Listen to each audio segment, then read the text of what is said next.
Afternoon and welcome to Webinar Wednesday, NIFA's virtual series specifically designed for Nebraska communities and housing partners. Today, our topic is the Strategic Housing Framework. What is it? My name is John Turner, Partner and Program Development Manager at the Nebraska Investment Finance Authority. Also joining me from NIFA is Joe Spitzen, Program and Education Coordinator, who is behind the scenes managing the chat and questions. Our presenters are Shannon Harner, Executive Director of NIFA, and Dave Rippe, owner of Queen City Development Company. We are also joined by the chairs of each pillar group that you will learn about as we get into the framework presentation. Meridith Dillon, Executive Director of Front Porch Investments for Pillar 1, Matthew Cavanaugh, Executive Director of Holy Name Housing for Pillar 2, Jeff Chambers, Senior Project Director at University of Nebraska-Lincoln Center on Children, Families, and the Law for Pillar 3, and then back to Shannon Harner for Pillar 4. Before we get started, I wanted to remind everyone that mortgage and utility assistance are available for homeowners in Nebraska. If you or someone you know needs help, please go to nebraskahaf.com to apply for the Nebraska Homeowner Assistance Fund. If you have questions for our speakers today, please use Zoom's question feature to input your questions, and we'll hold those until after the presentations. Please feel free to use the chat for your own discussion and questions for each other, and the question feature for anything you'd like me to ask the presenters on camera.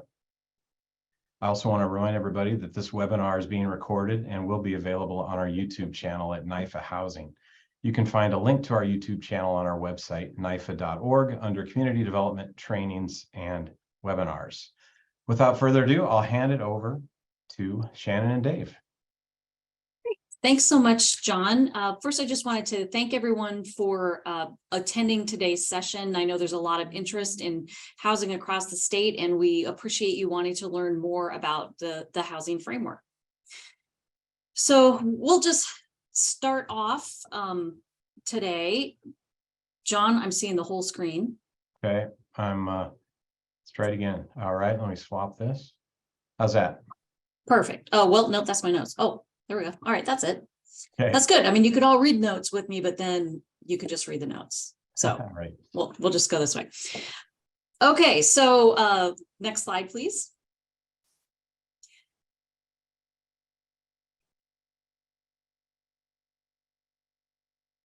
Thanks.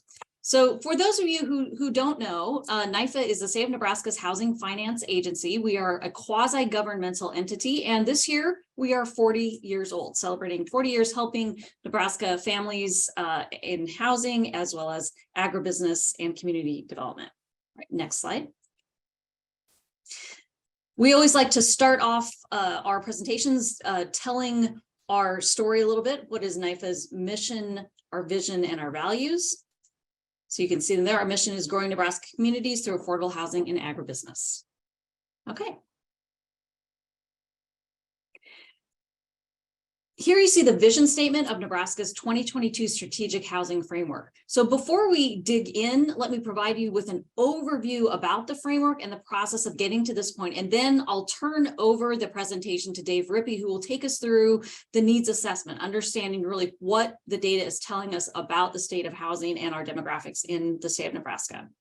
So the Strategic Housing Framework is both a report of the current state of housing in the state of Nebraska that's based on the statewide needs assessment that Dave's going to talk us through.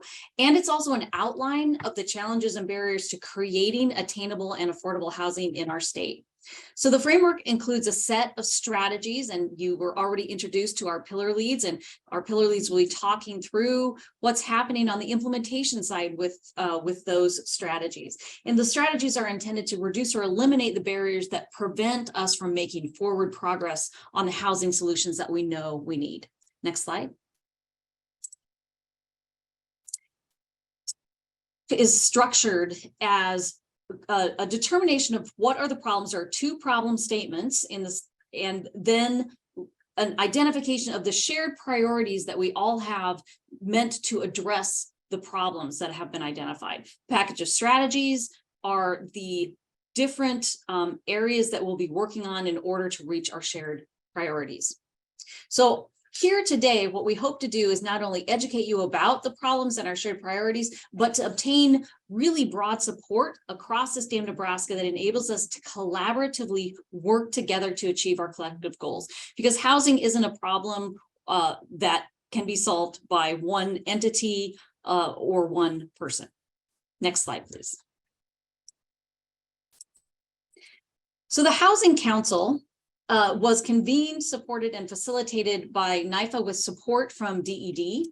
And we are now working toward our implementation phase, which also we are adding people as we go. We find we need extra expertise. So later on, we'll give some information about how you can contact us if you are interested in providing input. We're also trying to get input committees so that we have expert views from across the state. Next slide. Many of you will recognize these definitions. Quickly, for those of you who are not embedded in the housing area, when throughout the report, you read the term affordable housing and it's capitalized, we're talking about subsidized state or federal programs. And when we are not capitalizing it, we're talking about affordable housing or affordable and attainable housing. That's just income appropriate housing, regardless of the type, subsidized or unsubsidized. AMI, area median income. Diverse housing is the mix of housing that's needed for any given community. And housing burden is considered, a household is considered burdened if they pay more than 30% of their income toward costs in the case of renters, including utilities. Next slide. This is just an example in Appendix G of the framework, how you can see by county what area median income is. Next slide. So I noted earlier that we created two problem statements in the framework that are then going to be addressed by the shared priorities. And the two problem statements seem very common sense. But we'll get to those in a minute as we talk through what was the catalyst for us doing this work today. And the catalyst is a lack of affordable housing, a lack of attainable housing that has really become a constraint upon community growth across the state of Nebraska and is truly a barrier to economic development and quality of life for people in the state of Nebraska. Next slide. The problems we've identified that are causing these issues are that housing is unaffordable and that there's an insufficient diversity of housing across the state of Nebraska in communities. When we say housing is unaffordable, this can be demonstrated by the fact that we know that there are around 176,000 households that are housing cost burden. Remember, that definition is they're paying more than 30% of their gross income on housing. And that means they have less funds to put toward childcare and food and other things that could allow them to participate in the economy. What we find is that it's mainly impacting a certain range of people, and Dave's going to talk through that in a minute. Insufficient diverse housing, another problem, and you'll hear a lot more about that in the needs assessment. And with that, I would like to turn over the presentation to Dave and thank him for his time today. Thanks, Shannon. As we get started here today, just a little bit of background. Our company was engaged by the Nebraska Investment Finance Authority and the Department of Economic Development to take a look at a needs assessment for Nebraska's housing. And the word need is a little tricky because housing can be highly emotional, right? And so when we look at what might be a need for one person, that could be different for another. For instance, in the 1960s ranch that I'm presenting to you from today, I was told this European wallpaper was a need when we were redoing this house. I might not consider it a need, but somebody else in this house would. So we compromised and went with European wallpaper that was a need. So I think when we look at housing, what we really tried to understand was what the word need was and what factors were really informing Nebraska's housing reality. We were asked to look at common data sets and that were widely recognizable and existed in this realm. So we relied very heavily on census data, Bureau of Labor Statistics data, other common sources through the Nebraska Department of Labor, Nebraska Department of Economic Development, NIFA, existing studies that had taken place. And we went out and met with stakeholders and talked with stakeholders working in housing across the state.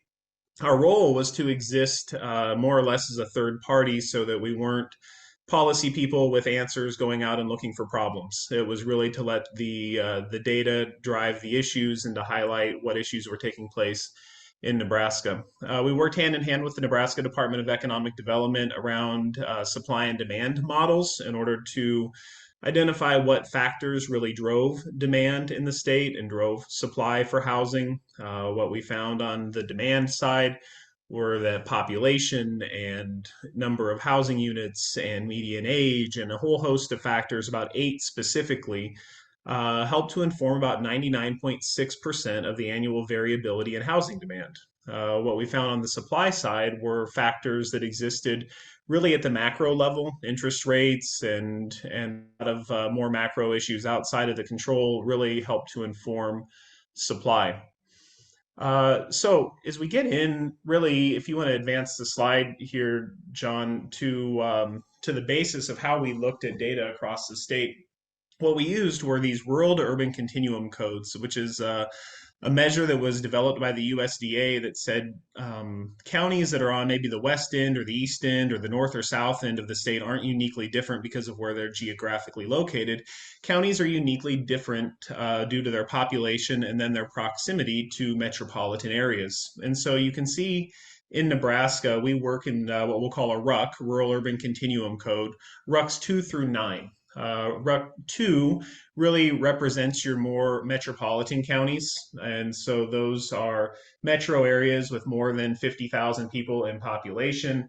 As you work towards RUC 9, those are going to be your most rural counties in Nebraska. And those are going to be counties with population centers of 2,500 or fewer, and that are not then proximate to another metropolitan county. And so like in RUC 8, you would have what we would almost call like a bedroom county, where you would have populations of 2,500 or fewer, but that are directly proximate to a metropolitan county. What we found is when we started looking at these RUCs, we're really able to group similar housing realities for different counties in Nebraska. And so when we look at, for instance, RUCs 6, 7, 8, and 9, those are really a lot of our most rural counties in Nebraska. 42 of our counties exist in RUC 9. And so as we start to get into the data, you can see how some of this kind of plays out. John, if you'll advance the slide. From 2010 to 2020, the last census period, Nebraska's population growth really mirrored the national average. And as we advance the next slide here, but what we found was that even though we were mirroring the national average on population growth, that doesn't occur equally across the state. If you want to click forward, John. And this is a little hard to read, but certainly I think that Joe's made the reports available here. You can zoom into these. What we see is that in RUCs 2, 3, 4, and 5, we were able to see population growth from 1980 up to 2020. As a state as a whole, we saw population growth over this time. But in our most rural counties, that's 6, 7, 8, and 9 again, from 1980 to today, we've lost 50,000 people. And so imagine, vacating a city the size of Grand Island over the last 40 years in these rural counties, and then what that leaves behind as far as existing infrastructure, as far as housing. So even though as a state, we've seen pretty steady population growth, it's not a one size fits all type of reality for our state. John, if you'll advance, please. Now, what's really interesting when you look at how population growth and housing have tracked in Nebraska from 1980, and that this graph doesn't go back that far, but from 1980 to 2000 and to 2006, our state grew by about 180,000 people. And in that time period, from 1980 to about 2006, we permitted and built 190,000 units. And so the growth in units actually outpaced housing. You'll see here, though, at about the time of the recession and the housing market bust around 2006-07, when nationally we started to dip in housing, Nebraska was not immune to that. And so then from a period, crossover finally occurs in 2019 again, but from a period of 2006 to 2019, population growth in Nebraska outpaced new housing production almost 2-to-1. At a time period when we built about 100,000 new houses, our population grew by about 180,000 people again. And so this really put a pinch on our housing inventory. We can go ahead and advance the slide. As we look at what that means for our state, it means things in different places. Really across in those more rural counties where we were seeing population loss during that time, we weren't seeing new housing units come to market. And so as you look, especially at that time period before 1980 in the RUC 6, 7, and 8, and 9, about 75, 77% of the housing inventory that exists in those most rural counties was built before 1979. And so there has not been new product coming to market, especially in these most rural counties.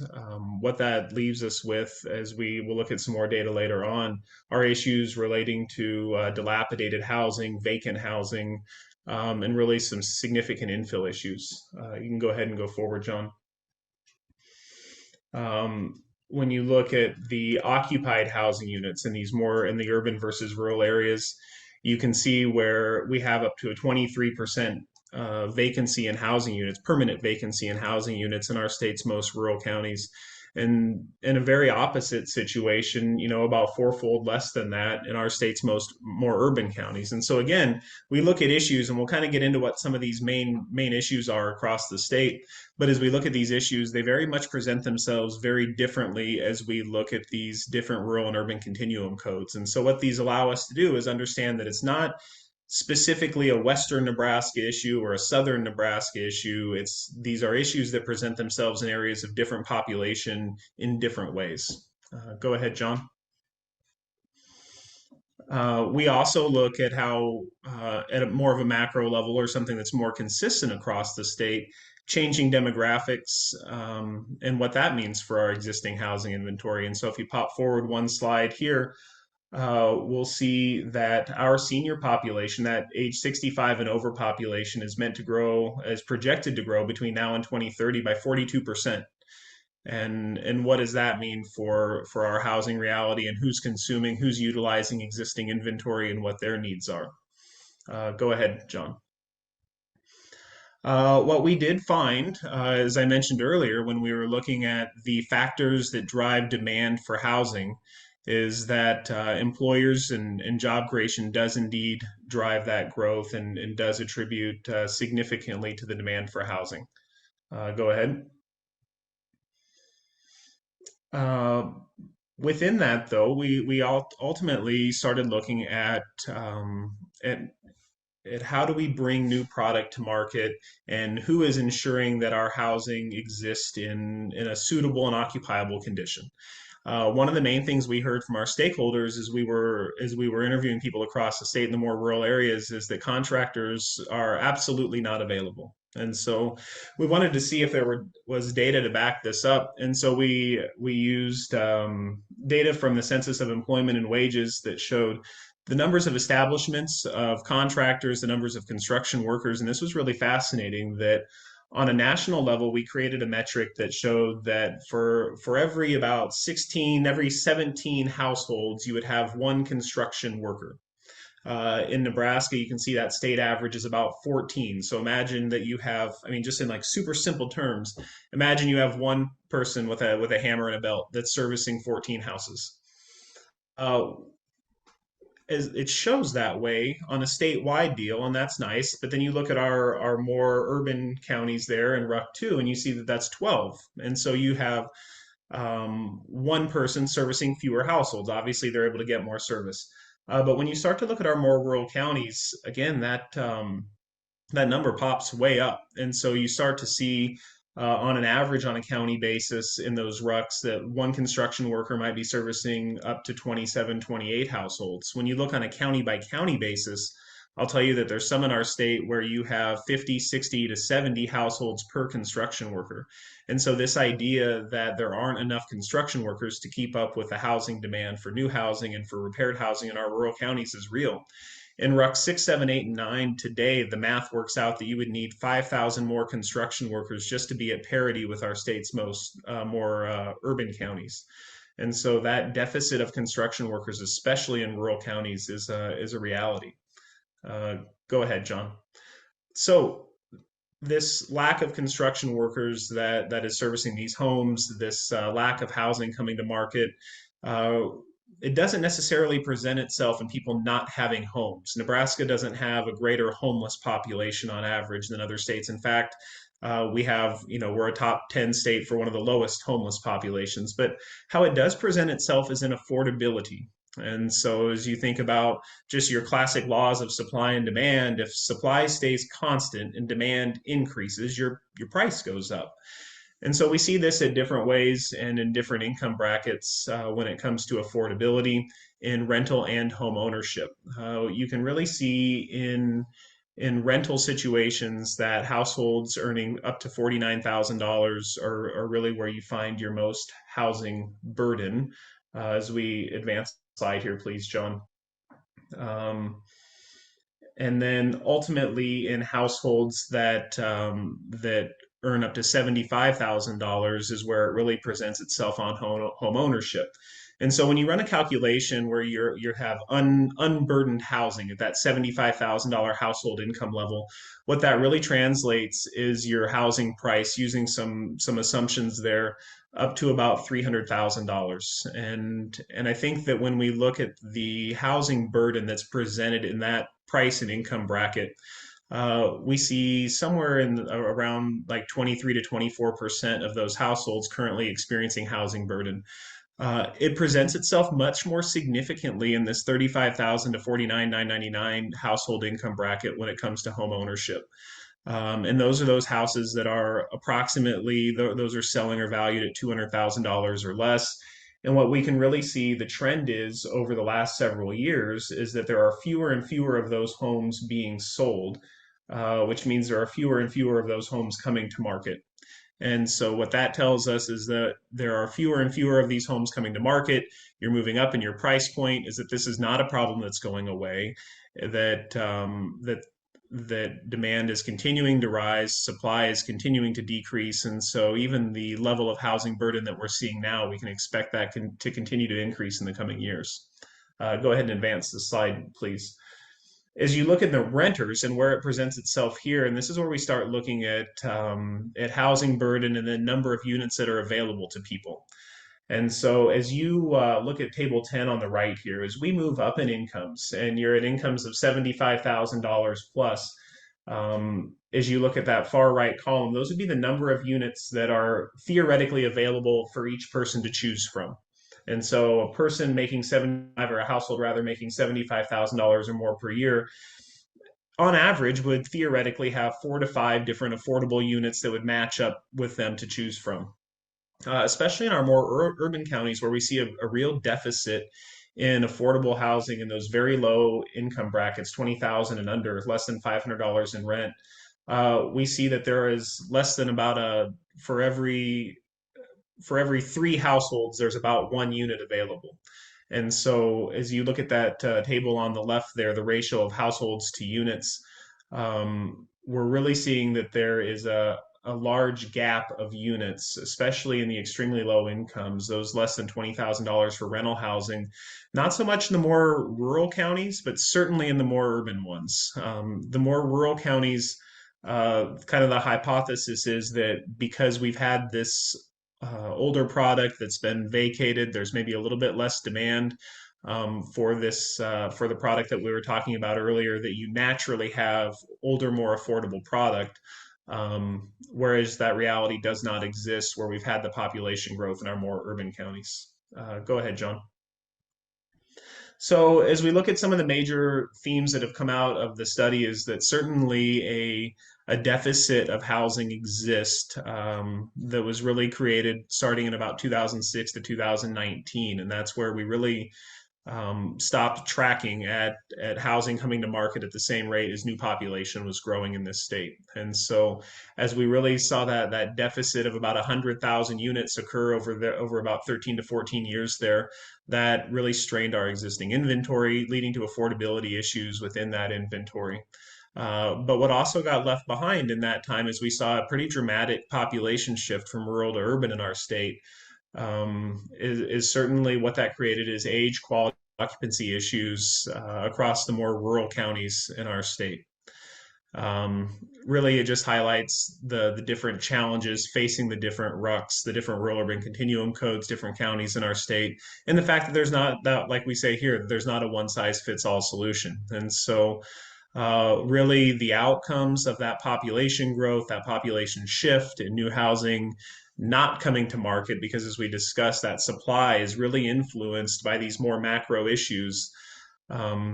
What we've seen now are where that housing burden and where that affordability issues start to really creep into those different income brackets that we discussed. And as we see that population shift, another effect of that is the lack of construction workers in order to help kind of combat some of these issues, especially in our more rural counties.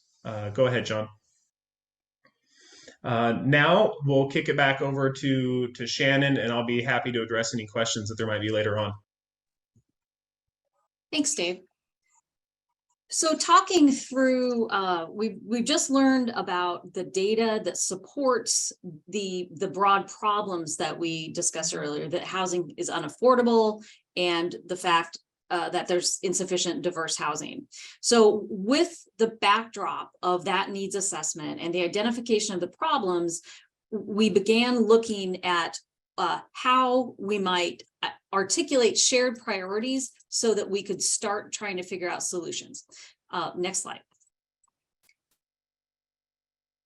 The shared priorities that were identified by the council are twofold. It's a 5-year plan. So number one, by 2028, reduce the number of households that are paying more than 30% of the gross income on housing by 44,000 households.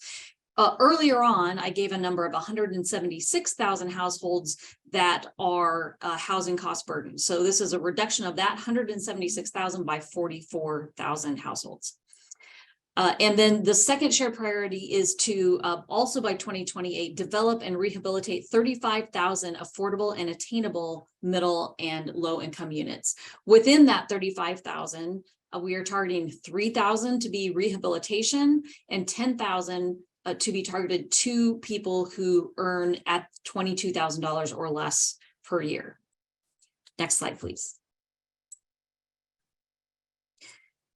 So as previously noted, we talked about the problems, we've talked about the shared priorities. The next thing that we are going to walk through is what we're calling the package of strategies that we will use to identify to achieve the shared priorities that we have. Next slide, please. So the package of strategies was something that was created through a process of the Housing Council and work groups within the council meeting on a very regular basis for a majority of last year, from March clear through December. And the purpose of the meetings and the work that was being done was to address those shared priorities over the next 5 years. What can we do? How can we approach solving these problems and identifying those tactics? Next slide, please.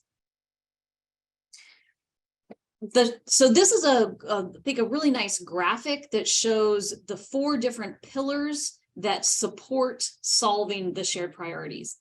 Pillar number 1 is financial support and incentives. Pillar number 2 is education and policy. Pillar number 3 is special populations and safety net. And pillar number 4 is workforce and community capacity. And you can see some of the goals underneath there, and we'll have some discussion by our pillar chairs about what they're prioritizing now to start with and how they're proceeding. Next slide, please. One of the things that was important that the council really kept their eye on as we were meeting to create the framework was that this wasn't going to be a report that we just put on a shelf after we were done and say, we've done the work, we understand what the problem is, and somebody should go do this.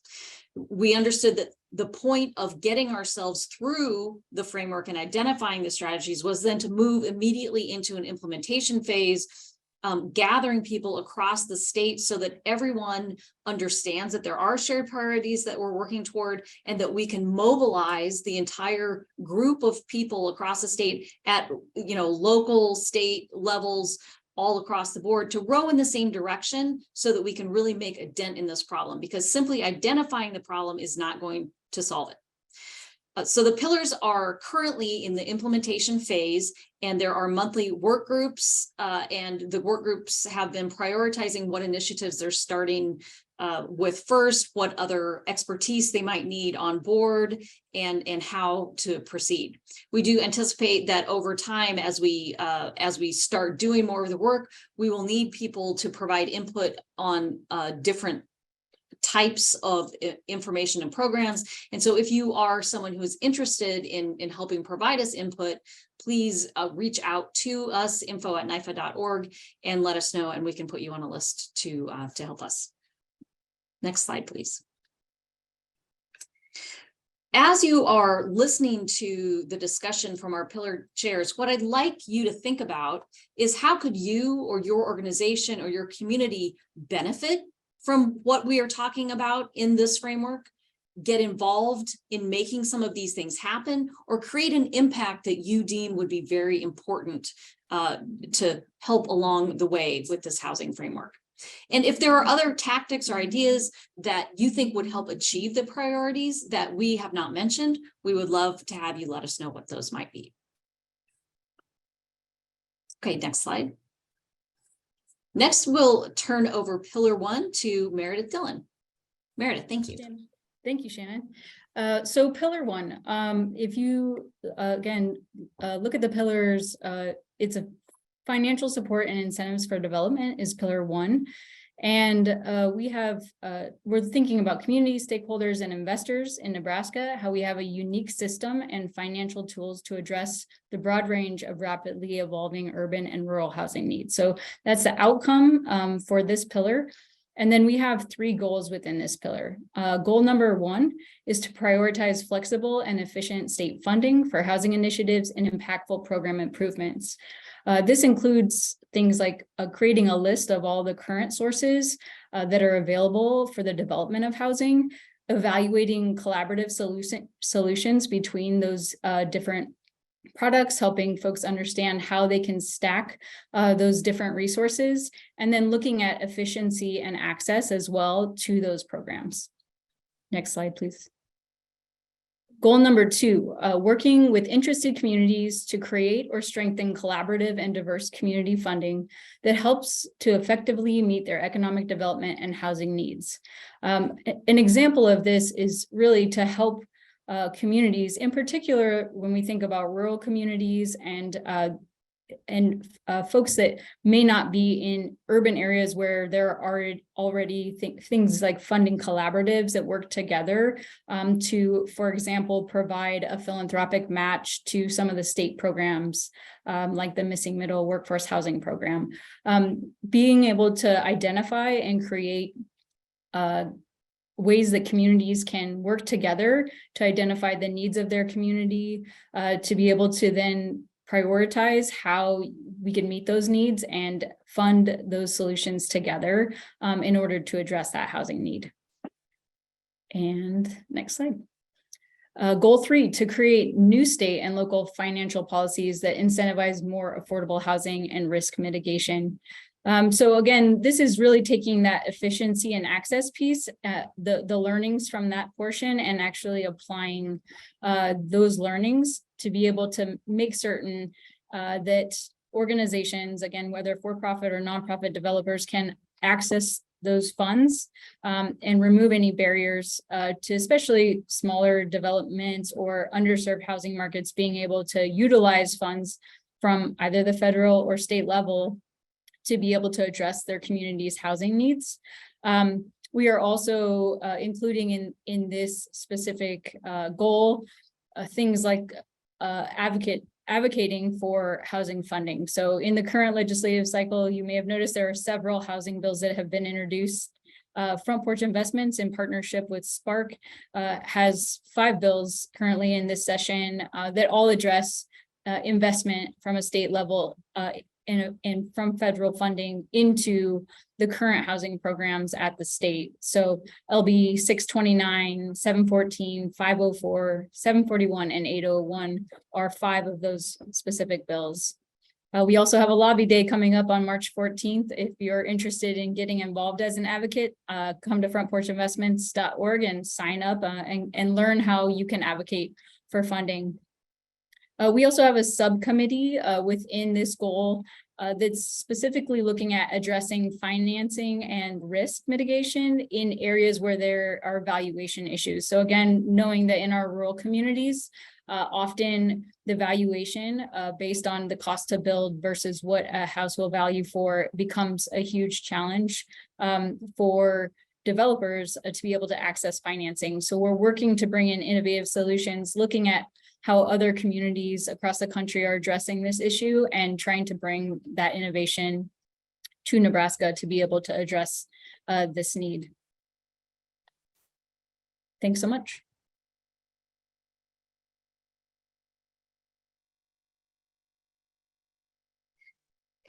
Matthew, we'll kick you off with pillar 2, and then after pillar 2, Jeff, if you would just start immediately after. Perfect. Thanks, Shannon.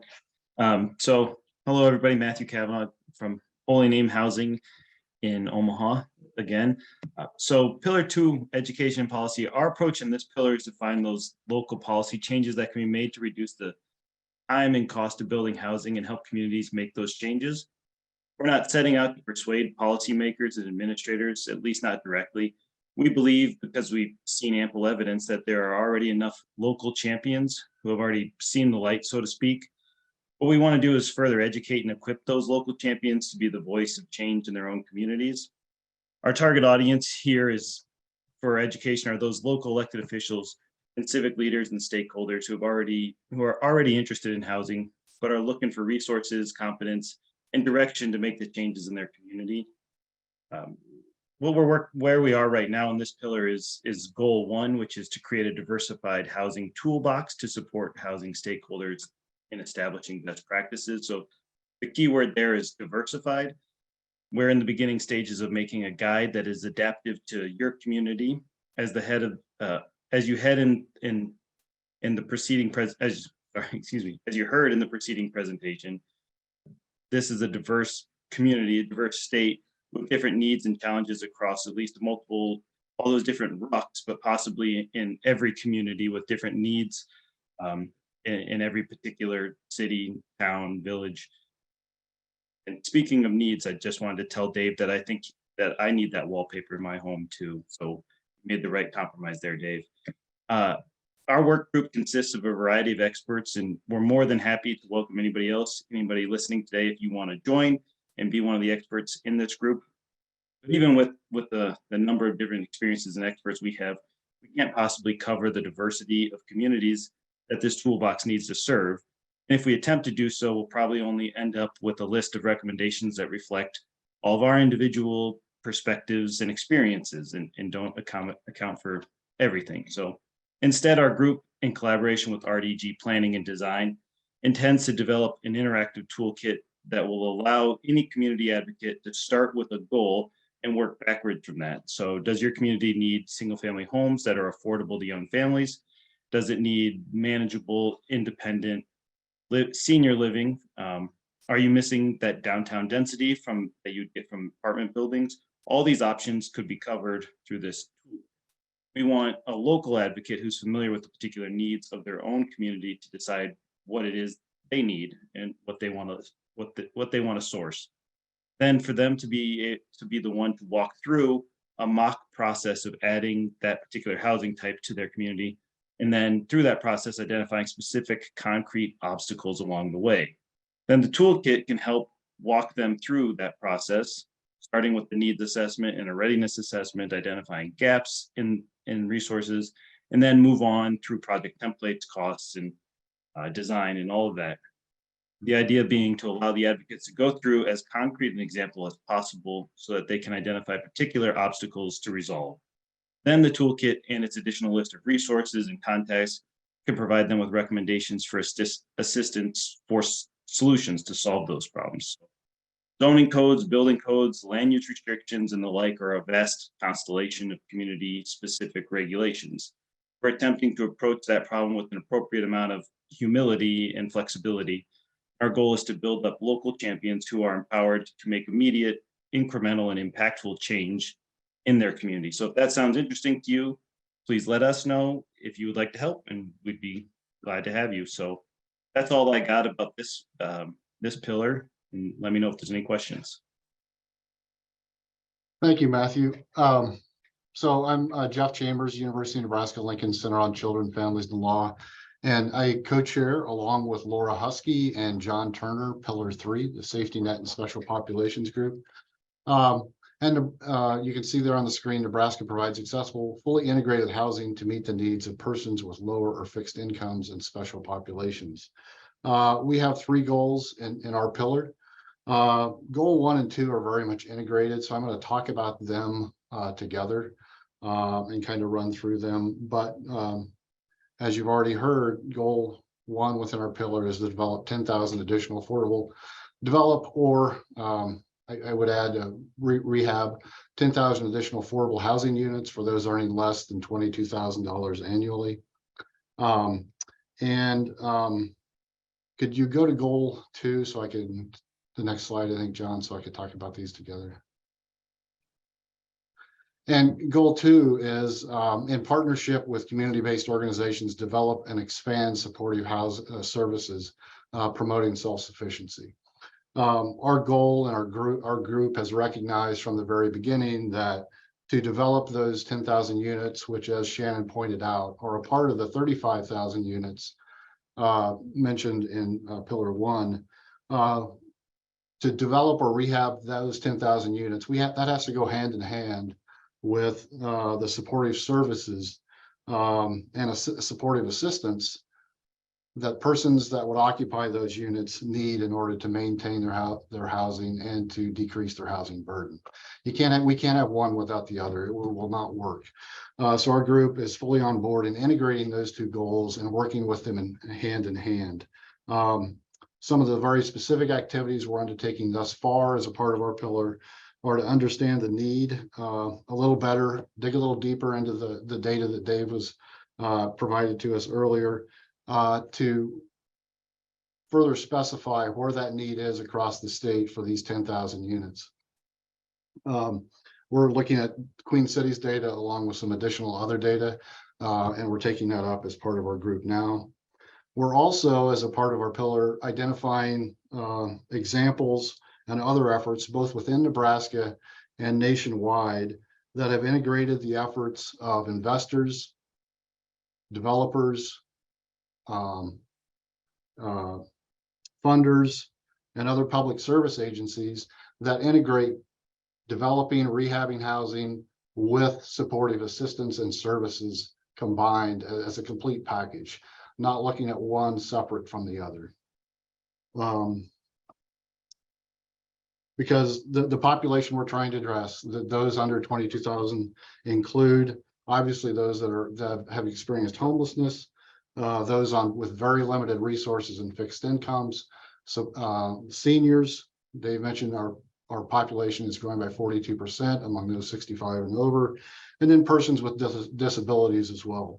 So all those populations that we're focused on for these 10,000 units as a part of the plan, we have to integrate the supportive services and the supportive assistance with the housing itself. And we're making good strides there. And as Matthew mentioned, if you're interested in joining that effort, please let John, Laura, or I know, and we'd be happy to include you in that process. We are currently also undertaking a review of who's currently on our pillar group and seeing what additional areas we need to invite to the table. And then goal 3, I'm going to mention, I've been a part of housing planning to some degree for almost 25 years now. And I really want to thank NIFA and Shannon and the effort that they put forward to this to include all aspects of housing in a Nebraska housing plan. Goal 1 and 2 reflect that, but in particular, goal 3 reflects that. Goal 3, as you can see, is ending chronic homelessness in Nebraska. And for those of you not familiar with that term, persons that are chronically homeless are those with a long-term disability that have experienced homelessness for 12 months continuously or 4 times in 3 years. This plan specifies a goal of ending chronic homelessness. We are working on that goal under our pillar group in collaboration with the 3 Nebraska continuums of care, Omaha, Lincoln, and in Balance of State, and their creation of the Nebraska 10-year plan to end homelessness overall, which is going to be kicking off here in 2023. So that's, and this is, it's a very ambitious goal. The 10,000 units is ambitious. This is just as ambitious as those 10,000 units. But it requires us looking again, not just at the housing units, but the supportive services, in particular, permanent supportive housing programming and funding that will be required in order to both house those experiencing chronic homelessness, but as importantly, to help them maintain that housing in the face of the significant barriers that exist in their lives that resulted in their homelessness.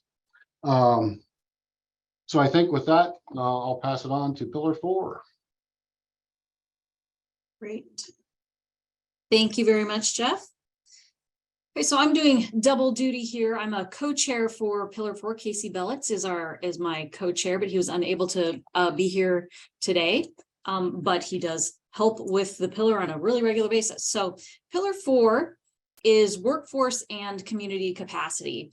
As we discussed earlier, especially when you're looking at very rural places in Nebraska, the workforce itself, not having a construction workforce is a barrier to getting housing built. We know this because bringing in people into town to do that can be difficult. And if you can bring them in, then you have all the added costs of labor and staying and traveling.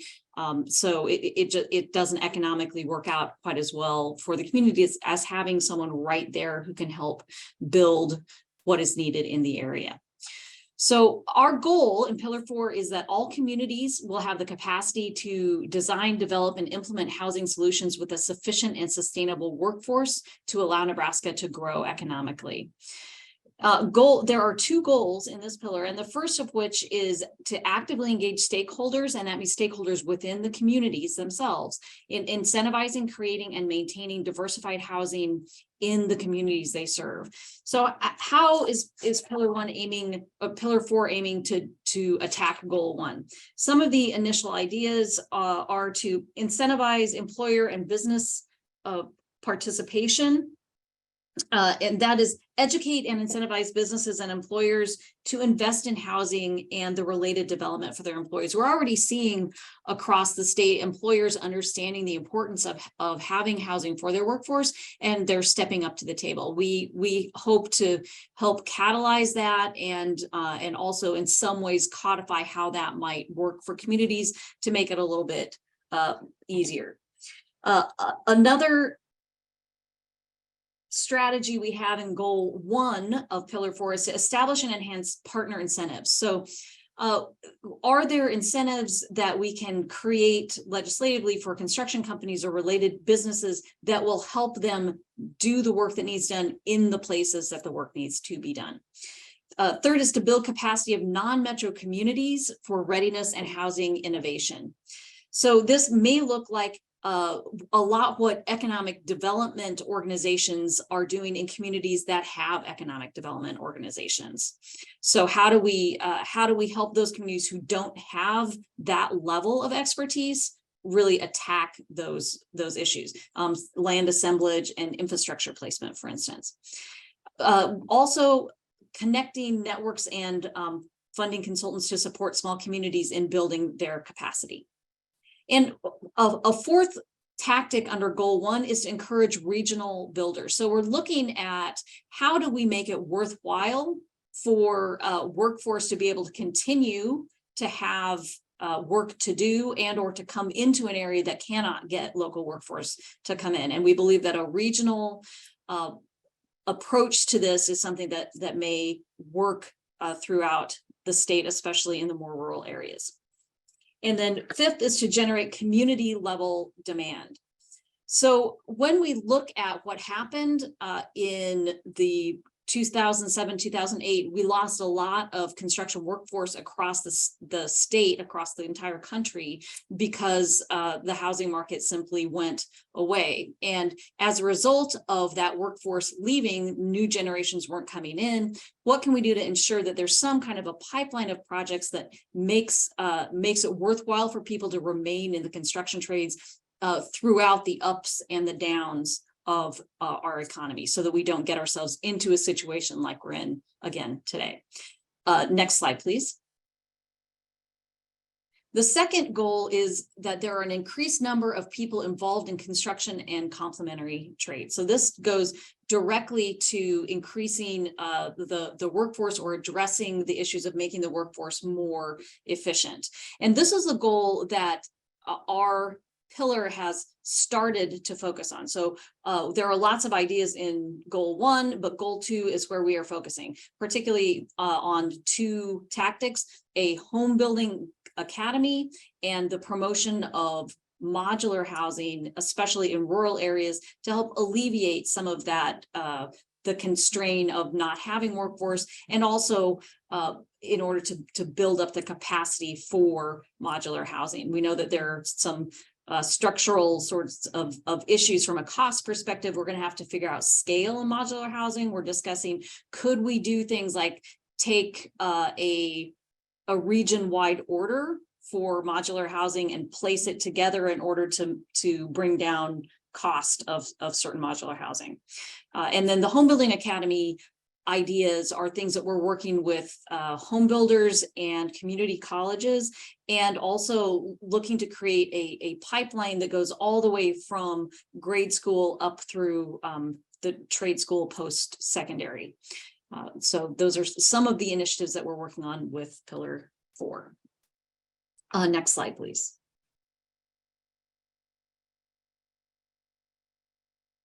So with this sort of gives you the overall framework itself, the facts that were behind it. I know we have some questions that have come in, and we will look to answer those. One of the things that I failed to mention early on is that the Housing Council itself is not a legal entity. It is a group of volunteers. It's sort of a coalition of the willing who have seen the problem that we're having and are ready, willing, and able to spend time and their energy and effort to make certain that we're moving in the right direction on this issue that's so critical for Nebraska. At this point, I know there was one question about from Andrew Wheely. Thanks for asking this question, Andrew. The ambitious affordable unit goal by 2028-2030 cannot be completed just through the LIHTC process, low income housing tax credit process, especially with the volume or credit cap that is in place. How do NIFA and other stakeholders intend to either help increase volume credit cap for LIHTC, to create other non-LIHTC beholden structures, low interest loan pools, construction cost credits, Nebraska state credits, or reinvestment credits, to get the volume of units created? This is a great question. So this is some of, I'm going to throw this a little bit over to Meridith after I answer the low income housing tax credit question. So we, over the last couple of years, we've really expanded what the 4% program is doing. We should this year double the amount of low income housing tax credit units that we are creating, because we will be creating slightly more units in the 4% program than we create in the 9% program. So while that absolutely by itself is not going to solve the problem, we're targeting 1,000 or more LIHTC units per year over the next 5 years. So 5,000 of our 35,000 units should come from LIHTC. That leaves us another 30,000 units, 3 of which will be rehabilitation. And with that, I'm going to send it over to Meridith for a response. Sure. So I was actually trying to put it in the chat, and I was having a hard time doing that. But in Pillar 1, we do have, again, several pieces identified that would address the need for additional funding. So in in goal number 3, when we state that we want to create new state and local financial policies that incentivize more affordable housing, this also includes, in additional investment into the current programs, but also looking at other opportunities, like where are the gaps and what's missing and what other incentives do we need to create, as well as, again, de-risking the current development. And then when we look at right now, our committee is actually prioritizing goals 1 and 3 so that we are prepared for the creation of goal 2, which is, again, to create funding collaboratives. We use Front Porch Investments as an example of that in Omaha, but where there's a funding intermediary that can braid public and private dollars and then specifically invest in affordable housing development. So when we think about opportunities for revolving loan funds or other types of housing investment based on need, we know that we would like to create that across the state so that different geographic locations have the ability to apply for funds that help either address the gap in the capital stack even after a LIHTC investment, or for maybe smaller projects or missing middle type of development are able to fund a majority of a project like that. So these are things that are in the pillar 1 work. And again, we welcome ideas and we welcome folks to come and work on this with us. It's a huge part of the challenge, and we want to make sure we have all the folks that are ready to do the work at the table. So please come join us. And I hope I answered that well for you. Thank you, Meredith.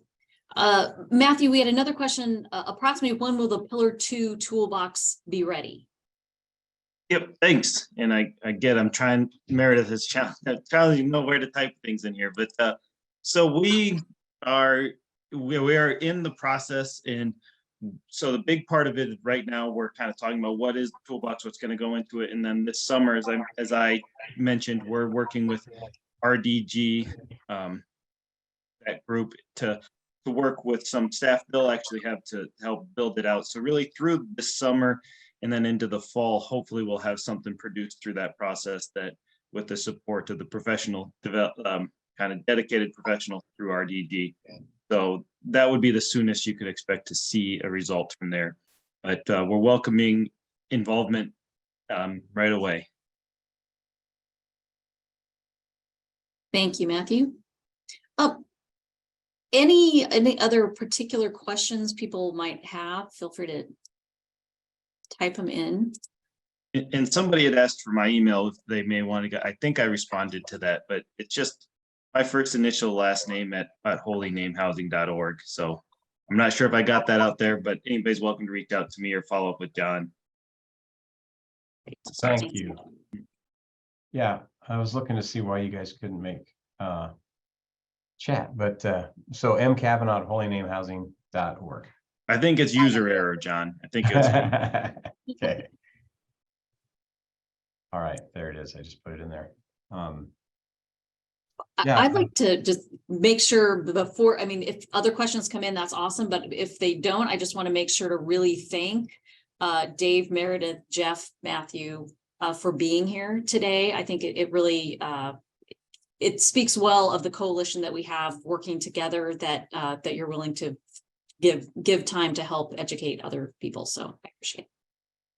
Yes, very much so.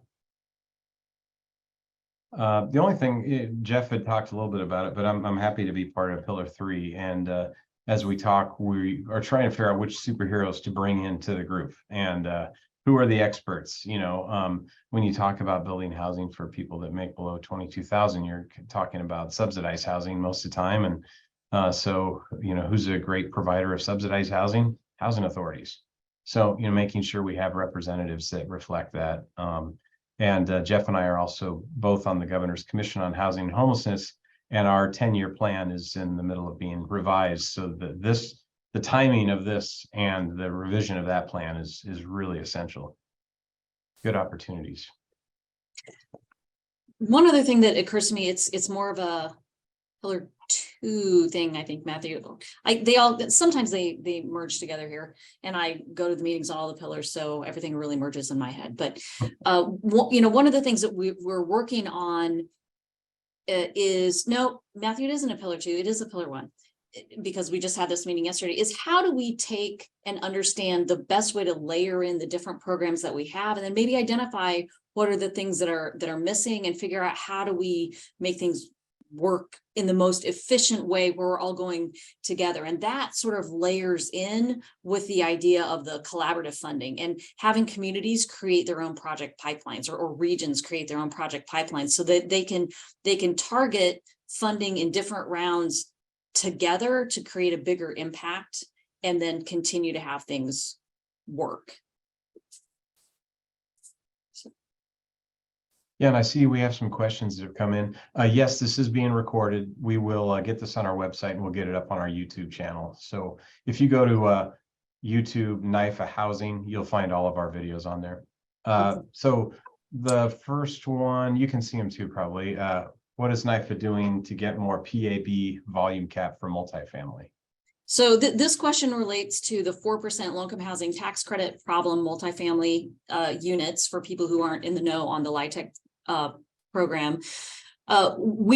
This year, we just finished our 4% round, and Nebraska gets a limited amount of private activity volume cap every year. The amount that we have in what I'm going to call the bucket for our private activity bonds, we exceeded this year. We went to Governor Dillon and have asked for additional private activity volume cap in order to make sure that we can build the units that we need to build, and he has indicated that he's going to give us that volume cap. Obviously, it's always going to be a balance, because the volume cap has to be used for economic development items, it has to be used for single family items, it has to, and then also multifamily items. So we do very seriously take our obligation to weigh those things, and to try to do the best that we can for the state, understanding that multifamily housing is a critical need at this time. Very good. Jeff, you see that question? Yeah, I see it. So help me out here, John, if I don't cover it all. But so we're a couple points to that. At this point, we're digging into both Queen City's data a little deeper, but then also some additional data to try and figure out, okay, well, where are the most significant needs, as Dave was indicating. I mean, in some of the urban rucks, the percentage of units available on the rental side for those at the lowest income are really significant. So there's obviously need there, but there's also a need in rural areas and rural communities as well. We're not suggesting otherwise.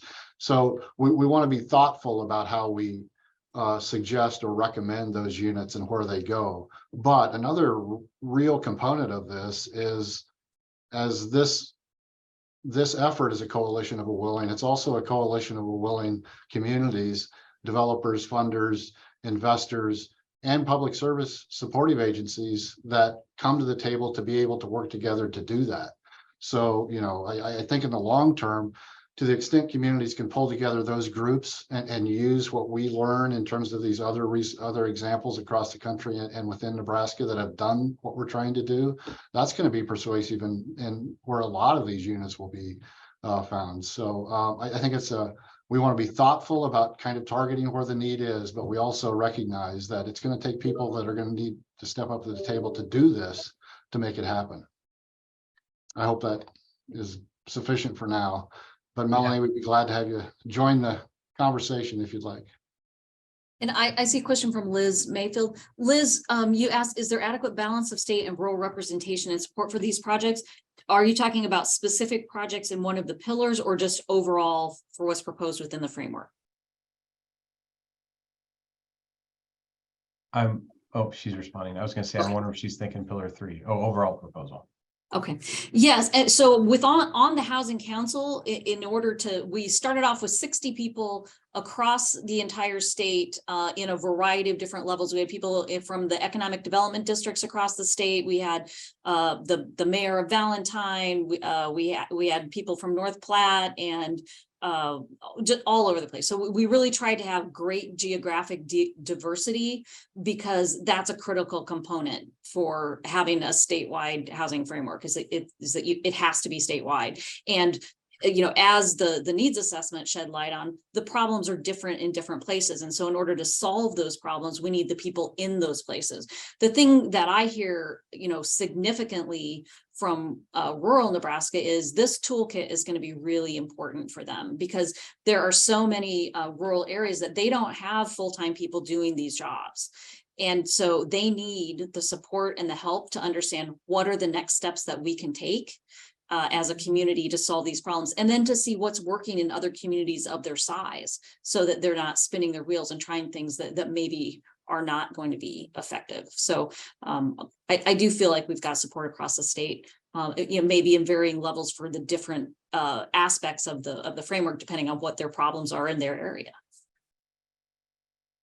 Shannon, if I could make a plug for, again, another reason to get involved, I will just say that in the Pillar 1 group, it is definitely representative of folks across the state. And I've learned so much and seeing the similar challenges we have, but also the difference. And it's been great to help us all become better advocates for each other. I see a comment about Hall County, and I do know that there's some efforts, and Liz knows those as well too, of some groups that are working together right now to try to address some housing issues that have popped up there.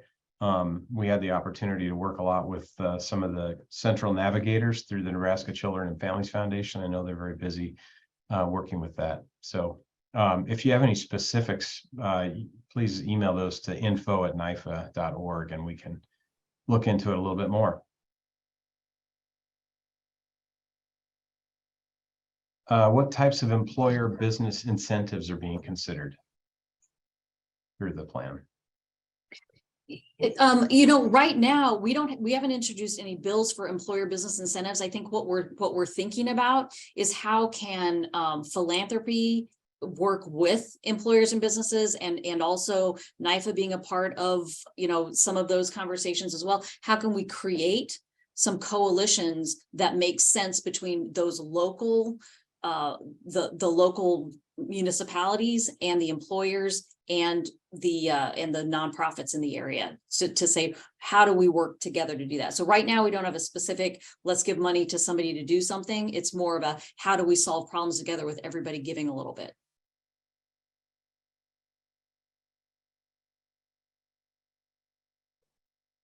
Great questions. Just making sure we're not missing any.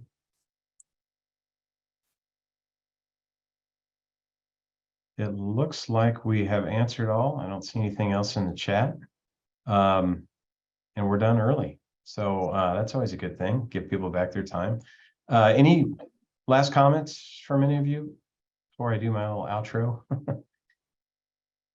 No? Okay. Again, thanks to all of our presenters. This is great information. And this again is recorded. We'll put it on our YouTube channel, it'll be on our website. I wanted to remind everybody that one opportunity for all of us to network together again and to learn more about this framework will be at our conference, where the NIFA Innovation Expo is April 17, 18, 19. It's at Lincoln, Nebraska at the Cornhusker Marriott.